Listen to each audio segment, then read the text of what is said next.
Okay, we are joined now by UTSA and head coach Pat Hallmark, along with student athletes Norris, McClure, and Hodge. We'll open it up with an opening statement, Coach. I'm just proud of them.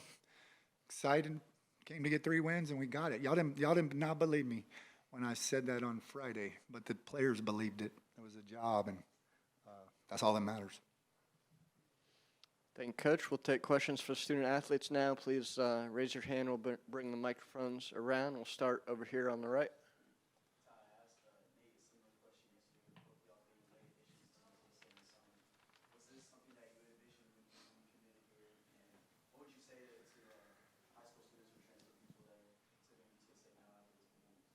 Yeah, I think when I was kind of considering where I wanted to go, like you said, it was a little bit late in the summer. I knew the reputation of UTSA baseball, kind of that JYD that we talk about, just the program of toughness, of grittiness, and then the reputation of Coach Hallmark.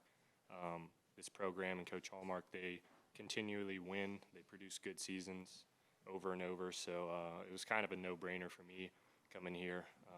But to answer your question, I think pretty early on, we knew that this could be a special group. I mean, when you commit somewhere, you kind of don't really know what to expect, but I think Nathan would say the same thing. We knew pretty quickly this was a special group for sure.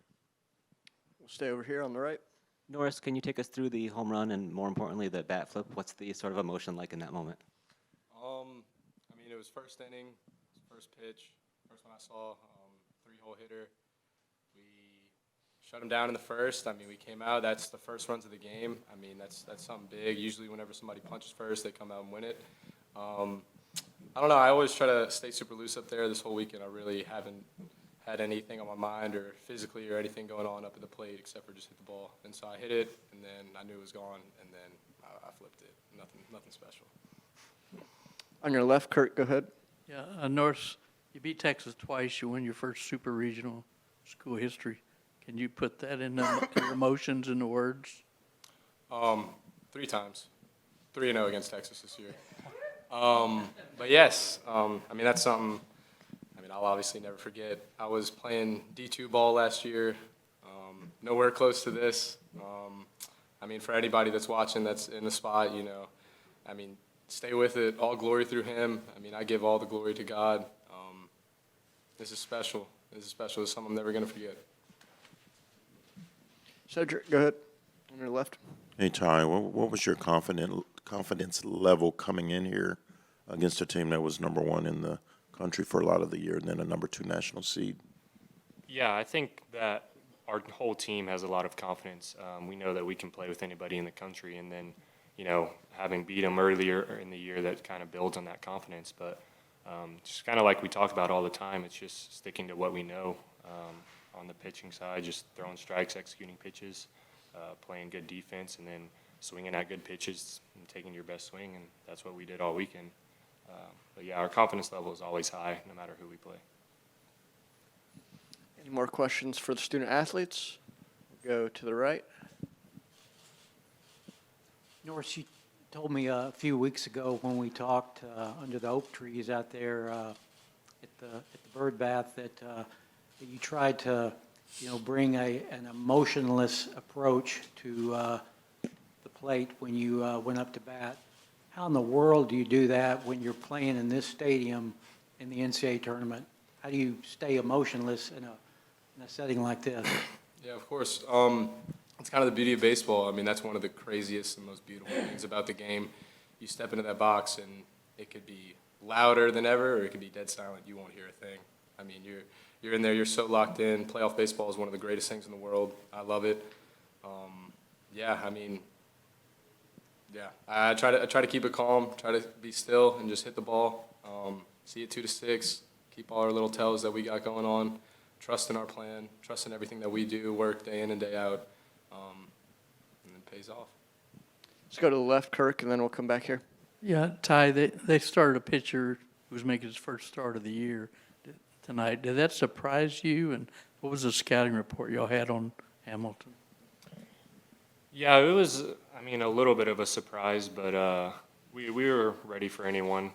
It was their second game of the day, so we kind of weren't exactly sure who to expect, but we were ready for him. I mean, he's got a pretty good heater. I think he was like 92, 94 with a pretty good slider, but this guy over here is ready for that slider. So, yeah, we were ready for him, and we got to him pretty early.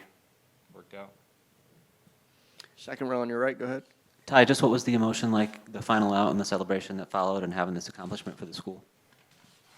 I mean, it's hard to put into words the emotions that we were feeling. I mean, we've just worked so hard, and I can't say enough about this group of guys. Like I said, pretty early on in the fall, we knew that this group was special. We knew that we were good at baseball, but even off the field, this group loves each other, and it's a joy for me to get to come to the ballpark and just hang out with them every day.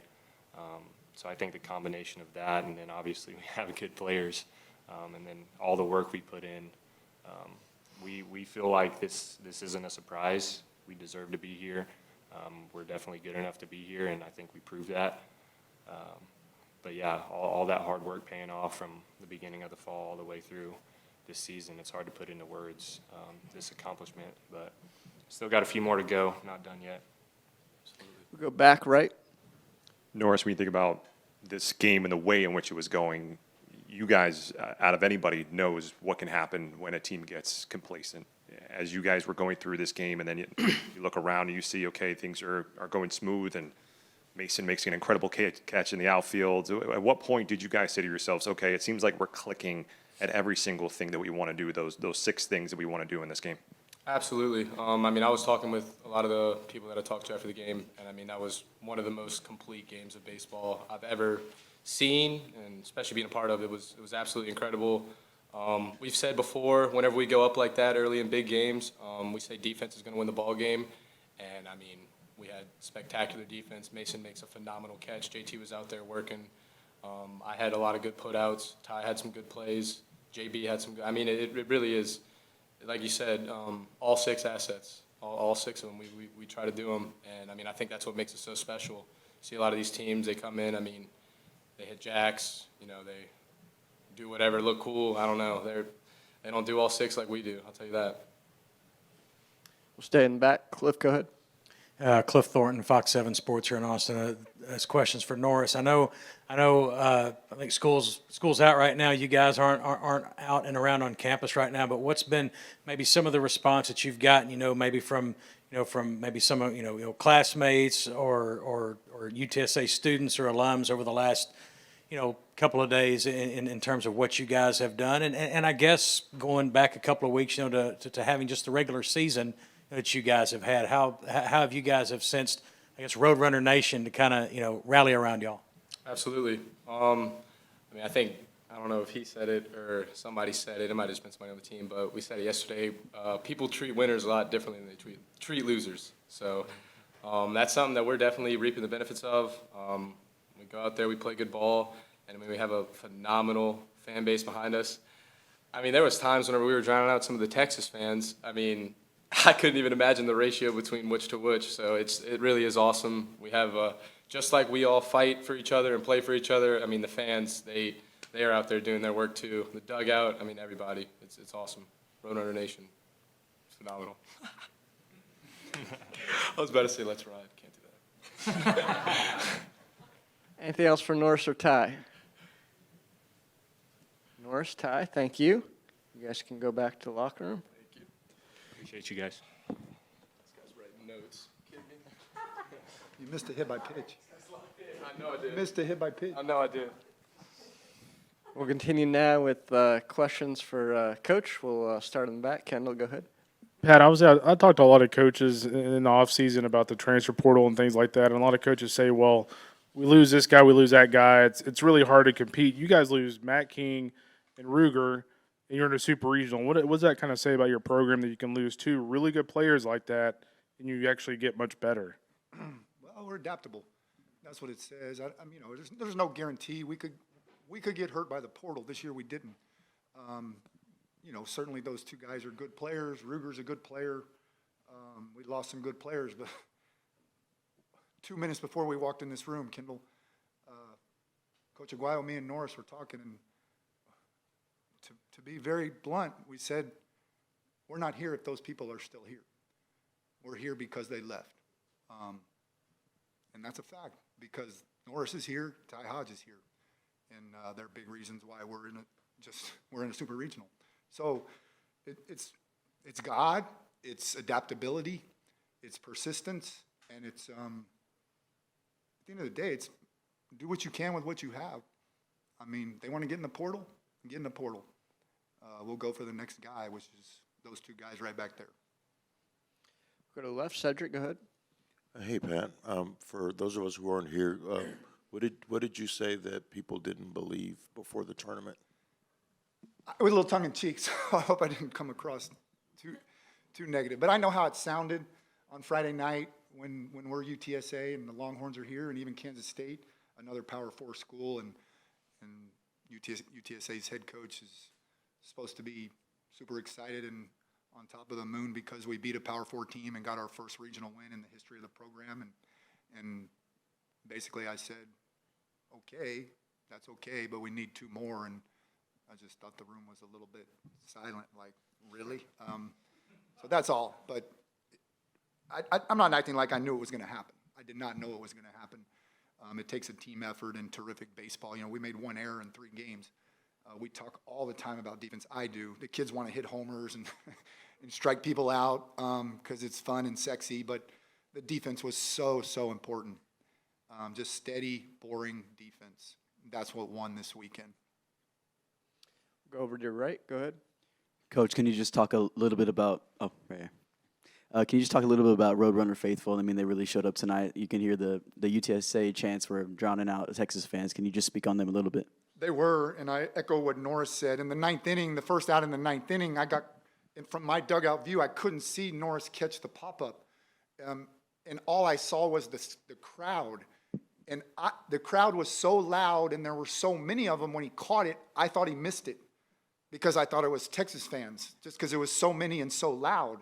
And then I realized, as he comes bouncing back onto the field where I could see him and we made the out, I thought, to your question, these fans are fantastic because I really did think it was the home team cheering. That's how loud it was. So we're grateful. We're grateful for our fans for coming up, and I'm glad it was so close that they were able to do it. So many former players. There's kids here that I coached at UIW, and I'm glad to see every one of them. They're all San Antonio people and a lot of UTSA people here also, but I love seeing the former players here. We'll continue on the right here. Coach, after the final out, it seemed like you and your assistants shared kind of a quiet embrace at the top of the dugout. Can you just talk about that moment and what this accomplishment of making a super regional means to you?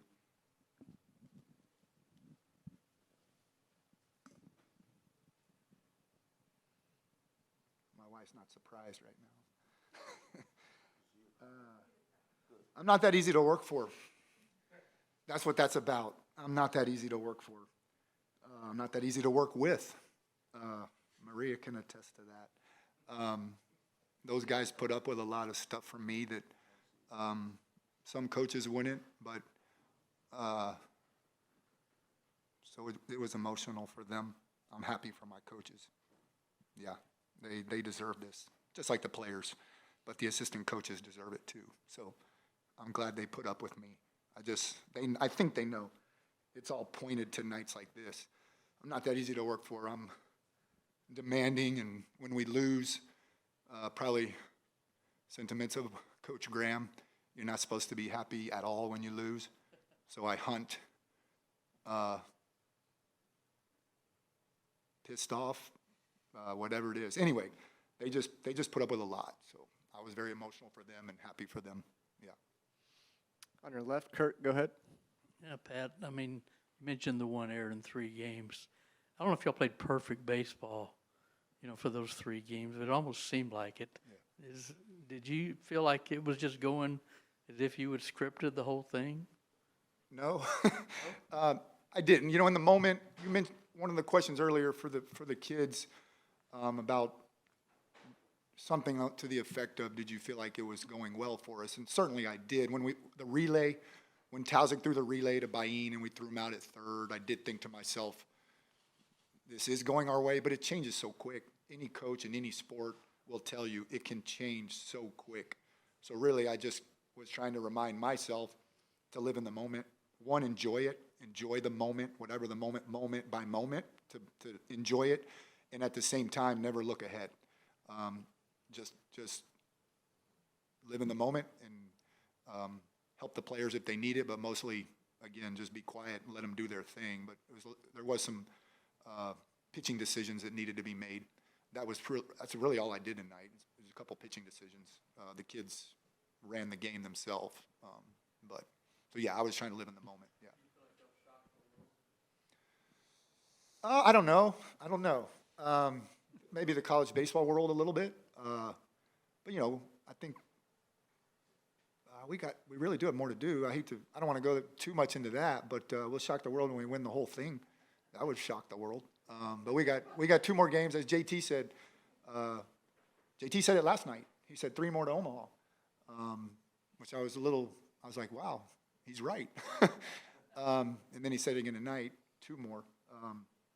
So I don't know if we shocked the world or not. We surprised a few people, but people that have seen us all year, these guys that have seen us all year, I don't know that they're totally shocked. But dang, you beat the Longhorns. I'm not acting like I knew. Believe me, I did not know we were going to do this. I knew we had a chance to do it, but I did not know if we would do it. Jim Schlossnagle is an amazing coach, and it's the University of Texas. So Let's go to the back, Kendall, and then we'll come back here. Pat, is there any moment that you kind of think back to earlier this season where it was kind of like hit you that like this team has a chance to do something really special? it was the night here. Yeah, I've had that question before, and that even in the fall, Kendall, I knew this team was different than most mid-majors. Again, and I touched on it a little bit last night. It's the combination of the physical body and the speed that they can play the game with. And those 2 guys back there are a good example. They're big physical kids, over 200 pounds, and they run very well. That's normally what you see at the Power 4 schools, and we were fortunate to get them. I still don't know how Norris ended up at the D2 school. So I knew in the fall, because of some of the bodies and the way they moved, that we had a good team. To tell you I thought we'd be here, that is not true. But I knew we had a good team. When we beat Texas, I started thinking the NCAA tournament was possible. And if the pitching continued to get better, which it did, Braylon Owens came up. I'm so proud of Braylon. He's always struggled for 4 years with a breaking ball. It's always been flat and hard. 1 out of every 3 games, it's good. Long story short, it's only about a month ago we tinkered with it. And again, to give Coach Graham some credit, I went to this old school, Coach Graham used to call it like a thumbs up curveball, where you hold your thumb up on the ball instead of under the ball or on the side of the ball to kill speed. Braylon's problem was he threw everything too hard so that there was no timing to throw the hitters off, especially the left-handed hitters. I'm probably getting too baseball specific. But Kendall, we're talking about a month ago. So deep into the season and deep into this young man's 4-year career, I'm adding a pitch, and it's a foreign pitch. People don't throw baseballs with their thumb up. And Guy, he's taken to it so well. It's the pitch he threw last night twice in the clutch to get those strikeouts in the full count. It was that thumbs up breaking ball. So it's little things like that. Not to be overly dramatic, but if Braylon doesn't come up with a slower breaking ball to deter some of the left-handed hitting power that he has to get out, I'm not sure we're here. He did it at South Florida, win the conference championship. So the beating Texas and the pitching development, the continual pitching development has been the key to get us here. Let's go on the right. Go ahead. Yeah, Coach, just a segue, I wanted to ask about the pitching tonight, particularly Gunnar Brown's start, and then your thoughts on Rob Orlowski's 9th inning. Gunnar was fantastic. Gunnar has really good stuff. You know, he was at Sam Houston State last year, and another portal addition, transfer portal. And early in the year, I wasn't using him right. We were throwing a lot of sliders with him, and then we noticed the breaker was really good, spinning at 2,800, and it's a little slower. Most people like velocity, but anyway, we started going with the curveball a little more. And I'm hard on people. I've been very hard on Gunnar. He's a very relaxed, fun-loving young man. Sometimes he doesn't quite have the pissed-off gene as much as I'd like him to. So in the fall and the early spring, I was really hard on him. Again, I'm so proud of him. He just kept showing up. He would take the hard coaching, and he kept showing up. And then tonight, on the biggest stage, he showed up. Let's go on the right here, and then we'll go to the back.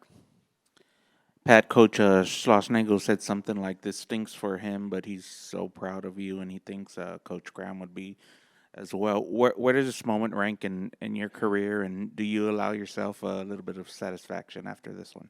I do. Tonight I do. Yeah, JJ. Gosh, I have so much respect for Jim Schlossnagle. Since I got into this game, I guess I was 30 or 31, I've watched what he's done closely. When I got into it, I think I mentioned it last night, he was building TCU. He had not been there very long, and I got to Rice, and Graham was at the pinnacle. Rice was at the top of their game. This is 2005. They had won the national title in 03. I got the job at Rice. I was working summer camp, coaching high school baseball. I'd finished playing pro ball. I coached 1 year high school baseball. I'm ready to coach high school baseball for the rest of my life. I'm happy. Graham offered me a job, volunteer coach. Got to watch Coach Schlossnagle build what he was building, and was lucky to work for Wayne Graham. We were #1 team in the nation, and basically Graham said, not basically, he said, Pat, don't talk. Just throw BP and be quiet. And that's what I did for 2 years, learned a lot. And at the same time, I watched people like Jim Schlossnagle build what he was building, and I've continued to watch him over the years. And to come in here and compete against him is a privilege. I'm very fortunate to win. So I consider him a professional friend. I don't know that I'd say beyond that, but I have the utmost respect for him. We'll go to the back. Go ahead.